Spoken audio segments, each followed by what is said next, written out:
Where's that cowboy hat, Cooper Mays? One of the stars of SEC Media Days joins us right now. It is the Vol Report brought to you by City Heating and Air Conditioning. 50 years in East Tennessee. Integrity matters. What about it, Coop? You were there for SEC Media Days and they give you a cowboy hat. And I'm just going to tell you, you look darn good in a totally normal sort of way. You look good. I appreciate it, man. I thought it looked good too. I don't know. I'm not really a cowboy or anything, but they made me the hat, and I was like, dang. I kind of joke. I was joking around. The person that was kind of ushering me around, I was like, I'm gonna wear this for the rest of the day. And then the next room I got into, I put it down. And I was like, no, I'm gonna actually put it on, and I ended up doing it. So it was pretty cool. Do you think you'll wear it again? Could there be a time where you pull that out? Maybe like I don't know. I don't know. I'm sure I'll wear it again in my life at some point, but What kind of reaction? There it is. There it is. There's the hat. That is awesome. And it's even got your initials on it. That yeah, I've got a T on it too. yeah, it's so silly to me how that would have been a violation 5 years ago to give that to you. Yeah, there's a lot of silly stuff that's going on. That's for sure. But now you're able to. Did you get any reaction from friends and family about the cowboy hat? Yeah, kind of sporadically. I mean, kind of over the last week or whatever it's been. Kind of, if I see people for the first time, they'll tell me it was a good touch or a nice touch or whatever. But I Yeah. thought it was pretty cool. I thought it was really cool. I thought it was really cool. What did you think of SEC Media Days? Now, here has been my perception, which was incorrect. As a player, I didn't think most of you guys wanted to go because it's another task and you're busy. But you had actually said that you considered it an honor and a blessing. So, what was it like? What did you think? I thought it was really cool. They said it was a lot more of a chill environment than it had been in the past. I guess being down in Dallas kind of changed that up a little bit. Like you said, I thought it was a really good opportunity and a really good platform to use for whatever you wanted to talk about and represent for yourself.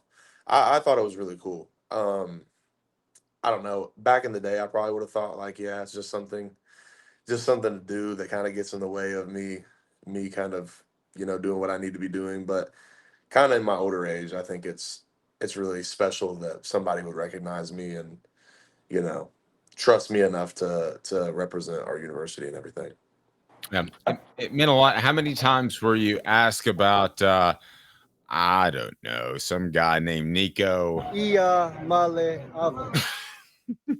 Yeah, Maleava. Yeah, I mean, it was a good amount. It was a lot, but there was a lot. I got the same questions kind of were on rotation. It seemed like. Did you get and don't name the reporter, he might be a friend of mine. Did you get any really, really dumb questions? No, not that I can recall. Except for Um, me. no, I think everybody it seemed like everybody kind of stayed on topic. That's what it seemed like. Nice. I like that. Okay.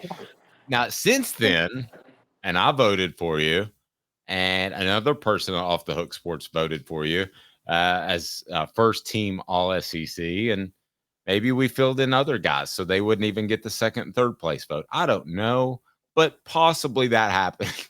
But your first team All SEC, congratulations, Cooper. That is awesome, man. I appreciate it, man. It's a big time honor for sure. Where does that rank among the honors that you've received? I guess the Walter Camp first team All American would probably be I guess the most prestigious. I think probably that would probably be next. The All Yeah. SEC. And the Walter Camp Award takes into account character and a lot of different things. I'm going to be frank with you. I missed that and did not see that you're on the first team of that. So if you can't uh, recall what that award meant to you. Oh man, it was a couple weeks ago, but I mean, same kind of thing. It's just, I mean, it's a big time honor. Just really cool to have your name mentioned with guys like that. No doubt about it. All right. Camp's getting ready to begin.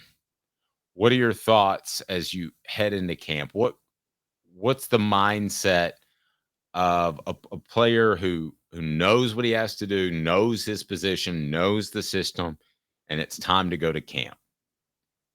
Just get better every day and just try to enjoy it the most I can. That's probably my biggest thing is I want to be somebody that people can look to and know that I'm having a really good time, and kind of everybody can maybe get a little bit of juice off that. So keeping spirits up is key. I think so. I think it's always. I mean, just in life in general. No, completely agree. Um, can't become difficult, and if so, when? I mean, when does it start to get old beating on the guy across from you? Man, I guess it kind of differs for every person, but pretty quick. I mean, it's you're in there all day, so I mean, imagine working like a 7 to 8 hour, or no, not a 7 to 8 hour, 7 to 8 type of shift at work. You know, Wow. So like 7 in the morning till 8 at night is what you're talking about. yeah, I mean around that roughly. I mean, Yeah. Well, that includes class, and well, you're not in class right now, but that includes, I'm sure, a lot of other things too. Are there any defensive tackles, interior guys that you're looking forward to going against to see how much they've improved in the off season? really, really, all of them. I mean, there's all of our D line is a kind of a veteran group that has played a lot of football here, and they're just a year older and a year better. So I'm really excited to see the whole group. Are there any young guys? I mean, we know about the Omaris of the world, but are there any young guys you've seen change their body physically, maybe in the interior of that defensive line in the offseason? No, not that I can really recall. We work out separate, so I don't really get to see a huge look into what they've got going on. But I mean, I think all of those guys are ready to go. It's just the fact that we have so many old guys that are, been here, done that, and they're just grizzled vets. You know. How is this team when in 2022 your younger guys, you're probably hoping a little more than you're expecting. But how is this team different? It's older and you expect to win, right?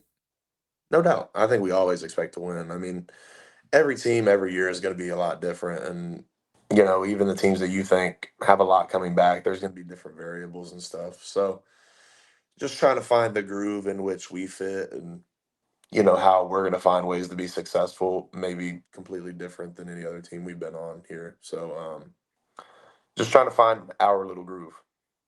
How much do you learn about younger players in fall camp or preseason camp?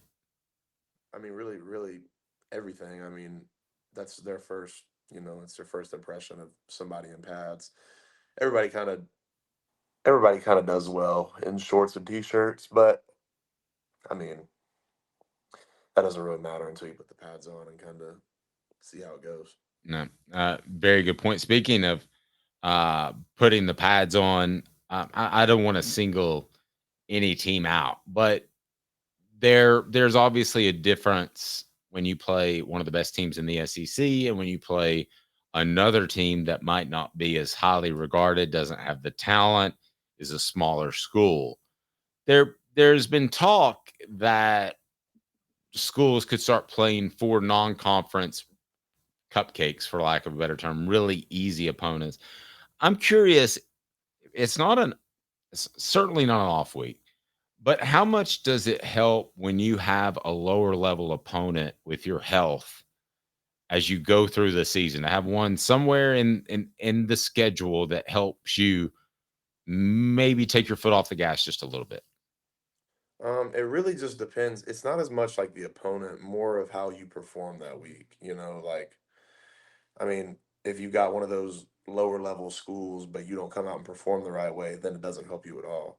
But if you go out there and score 40 points in the first two quarters and you don't have to play the second half, then, you know, naturally you're going to have half the amount of load, half the amount of beating on your body for that week. And that kind of springboards you into feeling a lot better that next week. So it's all about how you handle it, not as much the opponent. Yeah, the opponent may play a little bit of a role into that, obviously, but you got to come out and take care of business if you want to have a lighter load that particular game. Given that, do you feel like you played better the week after perhaps one of those lower level opponents? I've never thought about it that way. Maybe. Yeah, I haven't really thought about it in those terms. Yeah. Kind of when you get to the end of the season anyway, it doesn't really matter. You kind of just feel the same way. Well, the end of the season is longer now with a 12-team college playoff, and I think that you guys will be in it. So that's more games to be played. And I want to get into more games because the NFL is talking about this. But with you personally, at what point do you start to feel like your body's a beat down from playing football? At what point during the season? When you get towards the end, especially playing in the SEC, I mean, we play very stout competition week in and week out. Um, it's kind of inevitable that you're going to take a little bit some nicks and bruises, as they say. Can you imagine? Well, are you comfortable? I'm sure you are playing more games with the 12-team playoff. Yeah, of course. I mean, whatever it takes to accomplish the mission, that doesn't really matter to me. Well, and now they're talking about in the NFL, and your brother Cade plays for the Panthers. We know that. They're talking about adding a game and possibly playing 18 regular season games. That's not counting playoffs. How does that strike you? Yeah, I mean it's definitely a lot of games, but you gotta get it done at the end of the day. I mean, is that would that be a challenge to get through the last month of the season? I'm not really sure. I mean, kind of you'd have to be there. I'm sure their load and practice and everything is a lot different than ours in college, where whereas they're kind of like fine-tuned engines. You know what I'm saying? You just got to keep them running. That's a good point. When you talk to Cade, what does he say about this current 17 game season that seems to go on for a long, long time? I've never really talked about it specifically with him, but I know for somebody like Trey Smith, I mean, he's a guy that played, I guess, how much, if you're counting the Super Bowl, how many games is that? Like 20? 17, yeah, 17, 18, 19. I think it'd be 20 with it if they're not a wild card, Yeah. right? Right. And then you got the, 3 preseason games, which Trey probably doesn't play in those anymore. But I mean, if you're playing in preseason games, go all the way to the championship, I mean, that's 20 some odd games. I mean, it's a hefty bunch. Let's be honest, that's too much football for a body. Yeah, I don't know. No, I don't know. Obviously, everybody makes it work, or most of them make it work. If you're 100% at the beginning of the year in your play and you're completely happy with how you're playing in September, how much of a fall off can there be by the end of the year just because you don't feel as good?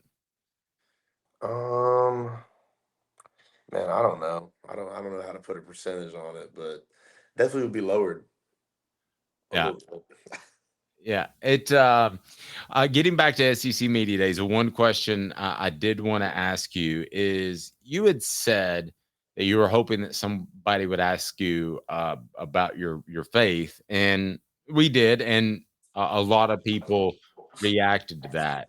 How pleased are you that that got some traction, and you were able to share what you've been through over this past year with abdominal injury? I really just, I'm thankful. Kind of, it ties in with what I said about SEC Media Days in the first place. That it's a great platform, and everything. I just, I don't know.